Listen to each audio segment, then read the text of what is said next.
Good morning, students. Today we are going to continue our chapter Lifeline of a National Economy. In this topic, we are going to study how the classification of roads are based on the material used. On this, we have two types of roads, metal roads and unmetal roads. Metal roads may be made up of cement, concrete, or even bitumen of coals.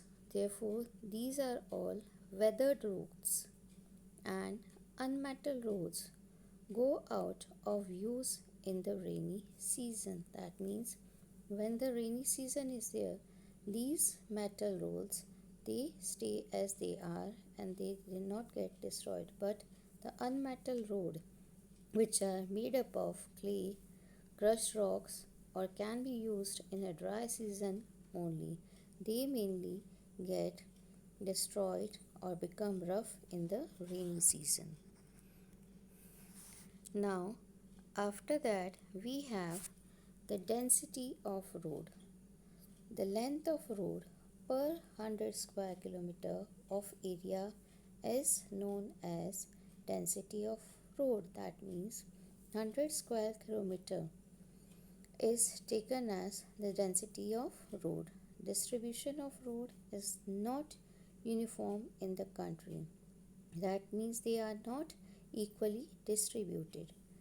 Density of roads, all roads varies from only 10 kilometers in Jammu and Kashmir to 375 kilometers in Kerala, with the national average of 75 kilometers. Road transportation in India faces a number of problems, keeping in view the volume of traffic and passenger. The road network is inadequate. Here, what they are saying that in our country we faces many problems related to road transportation. About half of the roads are unmetalled, means kacha roads not properly made, and this limits their usage during the rainy season.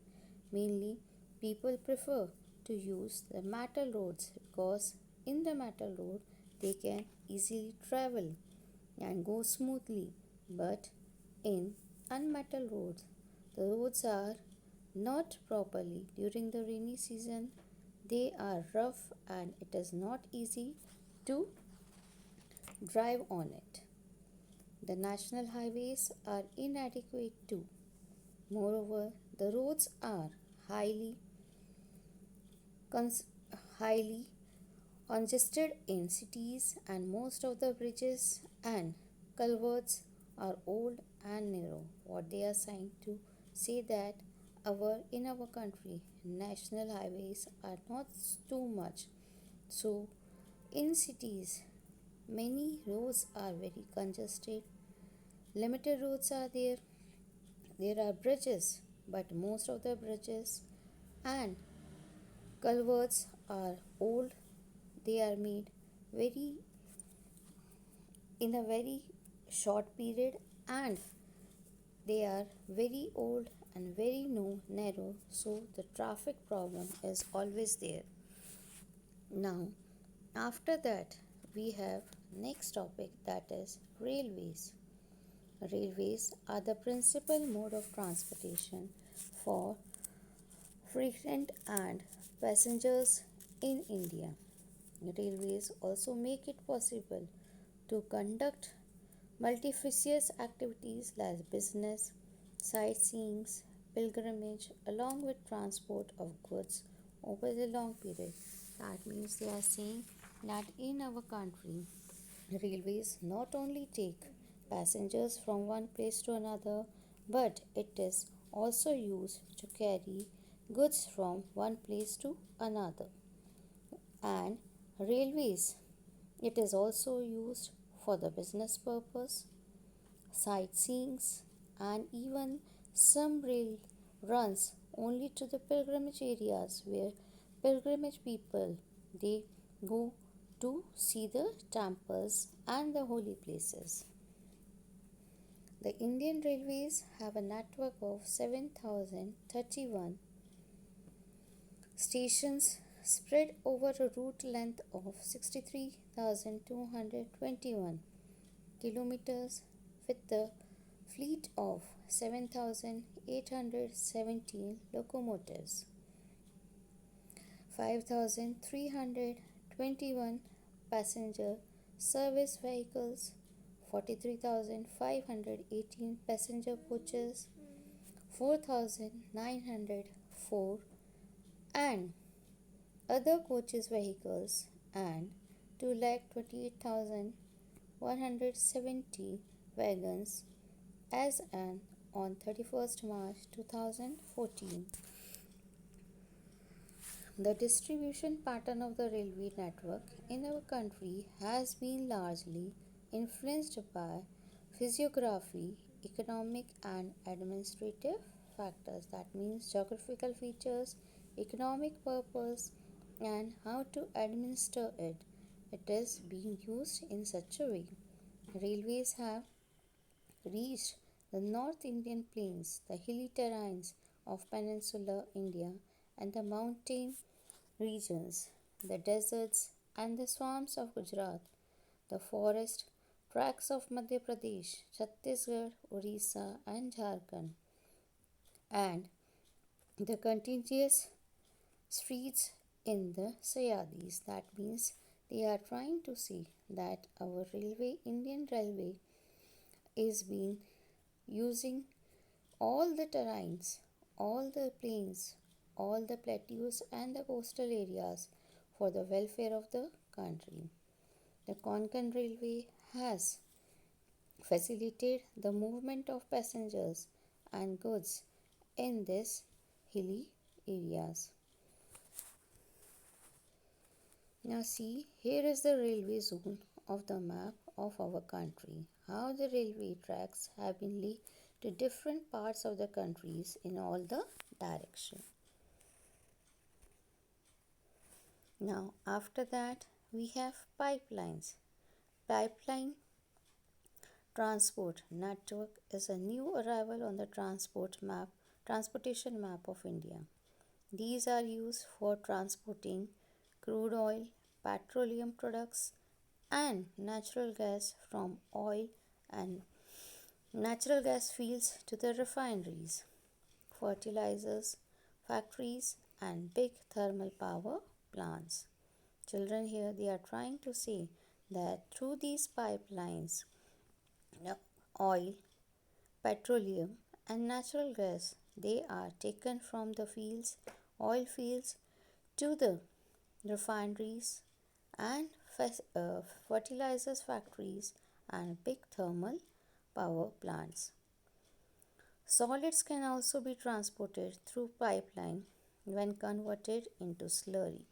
That means they are saying that solid material when they are converted into slurry little liquid form, they can be easily transported from one place to another through these pipelines. The far inland location of refineries like Burnia, Mathura, Panipat, and gas based fertilizer plants could be thought of only because of pipeline. There are three important networks of pipeline transportation in our country, from oil fields in Upper Assam to Kanpur via Guwahati, Burani, and Allahabad. It has branches from Barani to Haldia via Rajband to Mogram and Guwahati to Siliguri, from Salaria in Gujarat to Jalandhar in Punjab, from routes like Vargama, Mathura, Delhi, and Sonipat. In this way, gas pipelines are also taken from Hazaria in Gujarat, connected Jagdishpur in Uttar Pradesh to MP and in Kota, Rajasthan also. Now here is a map which shows the different places of pipeline connected from one place to another. Now after that we have waterways. Since time immemorial, India was one of the seafaring countries. That means very far away from different countries because of the sea part of the world, that sea part which is surrounded by our country from the three sides. Waterways are the cheapest means of transport, most suitable for carrying heavy and bulky goods. It is fuel efficient and environmental friendly. India has inland navigation waterways of 14,500 kilometers in length. Out of these, only 3,700 kilometers are navigable by mechanized boats. The following waterways have been declared as the national highway by the government: the Ganga River between Allahabad and Haldia, the Brahmaputra River between Sadia and Dhurani, the Western Coast Canal in Kerala, and Udyogmant and Champakara Canal. These are all national waterway number 1, national water number 2, and national water number 3. After that, the other viable inland waterways, including the Godavari, Krishna, Bhakra, Sundarban canals, these are also used as a means of transport.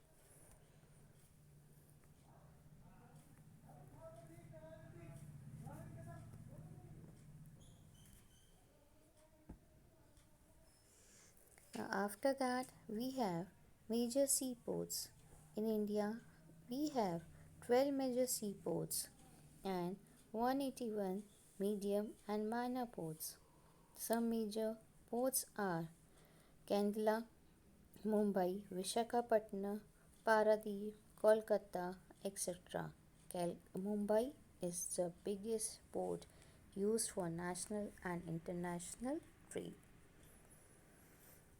Now, these are the major ports of our country.